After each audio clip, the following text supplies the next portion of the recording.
নমস্কাৰ আজিৰ ভিডিঅ'টোত কেইটামান সিম্পল প্লান্ট লৈ আহিছো যিকেইটাৰ যত্ন অতিকৈ সহজ আৰু খুব সহজতে গ্ৰো কৰিব পাৰি অথবা প্ৰপাগেট কৰিব পাৰি এইকেইটা প্লান্ট আপোনালোকে নিজৰ বাৰান্দাত ৰাখিব পাৰে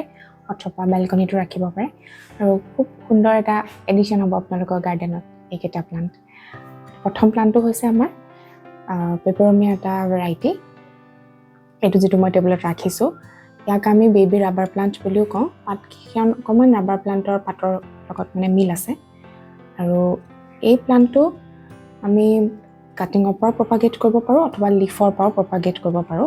যদি আমি লিফৰ পৰা প্ৰপাগেট কৰো তেতিয়া হলে এই যেটো আমি ভেৰিয়েশন দেখিছো yellow আৰু গ্ৰীনৰ সেই ভেৰিয়েশনটো নোহোৱা হৈ যায় আমি সম্পূৰ্ণ গ্ৰীন হৈ যোৱা মানে এটা প্লান্ট পাওঁ যদি আমি লিফৰ পৰা প্ৰপাগেট কৰো ইয়াত এটা টুকুৰা আছে আপোনালোকে দেখিছে নে জানো এইটো মানে পাত এখন পৰি প্লাই ওলাই গৈছিলে গতিকে হেতু এটা সম্পূৰ্ণ গ্ৰীন হৈ গ'ল বাকি এই গুটেকেটা প্লান্ট আজি মই পেপাৰমিয়াৰ বাহিৰৰ আৰু যেকেটা প্লান্টৰ বিষয়ে আপোনালোকক কম গুটেকেটা প্লান্টৰ যত্ন মানে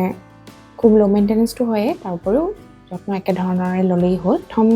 পইণ্টটো হ'ল পটিং সয়েলটো মই মোৰ প্ৰতিটো ভিডিঅ'তে কৈ আহিছো পটিং সয়েলটো সদায় ফুৰফুৰীয়া হ'ব লাগে ওয়েল ড্ৰেইনড হ'ব লাগে গতিকে এইকেটা প্লান্ট আজিৰ যেকেটা প্লান্ট সেইকেটা প্লান্টৰ ক্ষেত্ৰতো একেই কথা পটিং মিক্সটো আৰু নেক্সট হৈ গ'ল আমাৰ লাইটিংটো ইয়াত ইনডাইৰেক্ট ব্ৰাইট লাইট এক গুটেকেটা প্লান্টতে আমাক ইনডাইৰেক্ট ব্ৰাইট লাইট দৰকাৰ হয় ইনডাইৰেক্ট ব্ৰাইট লাইটৰ বিষয়ে মই মোৰ প্ৰিভিয়াছ যেটো ভিডিঅ' যদি আপোনালোকে চোৱা নাই সেইটো চাব পাৰে তাত মই বহলভাৱে আলোচনা কৰিছো যে ইনডাইৰেক্ট ব্ৰাইট লাইট কেনেকুৱা ধৰণৰ ঠাইত থলে আমি ইনডাইৰেক্ট ব্ৰাইট লাইট দিব পাৰো প্লান্টবিলাকক গতিকে সেইটো ভিডিঅ' আপোনালোকে চাই ল'ব পাৰে আৰু নেক্সট 3 নম্বৰ পইণ্টটো হৈ গ'ল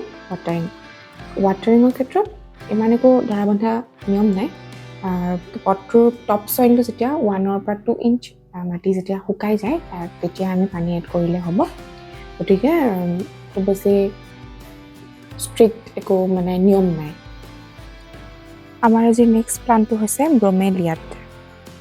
ব্ৰমেলিয়াড এটা ফ্লাৱাৰিং ট্ৰপিকেল প্লান্ট ইয়াৰ বিভিন্ন ধৰণৰ ভেৰাইটি থাকে ব্ৰমেলিয়াড বিলাকৰ প্ৰপাগেশন নিজেই হৈ থাকে ইয়াত দেখিব আপোনালোকে কাষত দুটা পুলি ওলাই আছে এই পুলিবিলাক সেপাৰেট কৰি নতুন পটত ৰুই দিলে এজোপা বেলেগ গছ আপোনালোকে পাব ব্ৰমেলিয়াড বিলাকে হিউমিডিটি অকণমান ভাল পায় গতিকে মাটিটো অকণমান ময়েষ্ট কৰি থলে ভাল বাকি গোটেই কেয়াৰিং টিপছখিনি অলপ আগত কৈ অহা ধৰণৰে ফলো কৰিলে যথেষ্ট আমাৰ নেক্সট প্লান্টটো হৈছে পেনিৱৰ্ট